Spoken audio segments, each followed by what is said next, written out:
আজও একটা দারুণ রেসিপি নিয়ে এসেছি। আজ আমি মাছের ডিম দিয়ে ফুলকপির রেসিপি বানিয়ে দেখাবো। পিদেব কুক চ্যানেল থেকে সবাইকে স্বাগত জানাই। আমি দুটো ফুলকপি নিয়েছি, এভাবে আমি ডাটা থেকে কেটে নিচ্ছি। আর ভিডিওটা শুরু থেকে শেষ পর্যন্ত দেখবেন, আশা করি দেখে ভালো লাগবে। এভাবে আমি ছোটো ছোটো করে কেটে নিচ্ছি। আমার চ্যানেলে যদি নতুন হয়ে থাকেন আমার চ্যানেলটাকে সাবস্ক্রাইব করে নেবেন আর বেল আইকনটা অন করে রাখবেন পরবর্তী ভিডিওগুলো পাওয়ার জন্য।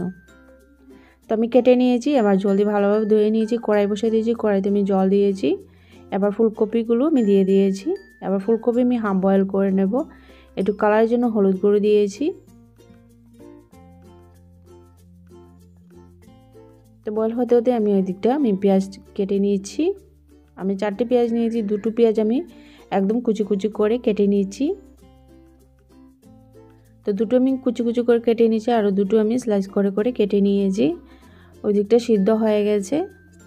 এবার আমি নামিয়ে জলটা ঝরিয়ে নিয়েছি। 3টে কাঁচা লঙ্কা নিয়েছি, এবার আমি কুচি কুচি করে কেটে নিয়েছি।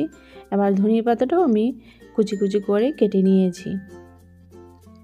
মাছের ডিম নিয়েছি, মাছের ডিমের মধ্যে আধা চামচ জিরে গুঁড়ো, আধা চামচ হলুদ গুঁড়ো, পরিমাণ মতো নুন, কেটে রাখা পেঁয়াজ কুচি, কাঁচা লঙ্কা কুচি, ধনিয়া পাতা কুচি। এবার ভালোভাবে মিক্সড করে নিচ্ছি। এবার বেসন দিয়ে দিচ্ছি, বেসনটা দিয়েও আবার ভালোভাবে মিক্সড করে নিলাম।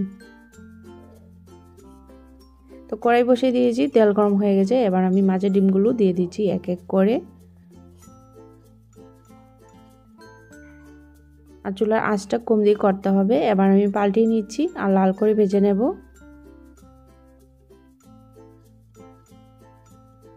তো ভেজে নিয়েছি, এবার উঠিয়ে নিয়েছি। এবার দিয়ে দিচ্ছি মিষ্টি কুমড়োর বীজ, হালকা লাল করে ভেজে নিচ্ছি। এবার দিয়ে দেব পেঁয়াজ, পেঁয়াজটাও ভালোভাবে ভেজে নেব। এবার দিয়ে দেব ফুলকপি,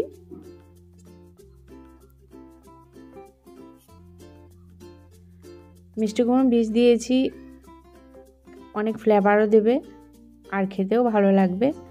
আমি চিড়ে কাঁচা লঙ্কা 4-5টি দিয়েছি আর পরিমাণ মতো নুন দিয়েছি। আধা চামচ জিরে গুঁড়ো, 1 চামচ ধনে গুঁড়ো, 1 চামচ লাল লঙ্কার গুঁড়ো, আধা চামচ হলুদ গুঁড়ো। এবার ভালোভাবে কষিয়ে নিচ্ছি।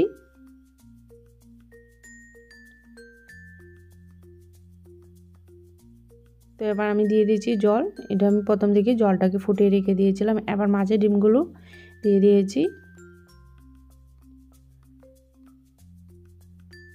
আমি যেভাবে রেসিপিটা বানিয়েছি, বানিয়ে খেয়ে দেখবেন। আপনার কাছে কেমন লেগেছে অবশ্যই কমেন্ট করে আমাকে জানাবেন।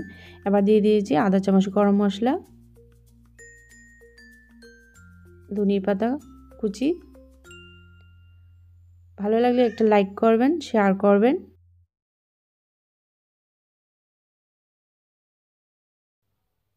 তো হয়ে গেছে, এবার আমি উঠিয়ে নিয়েছি।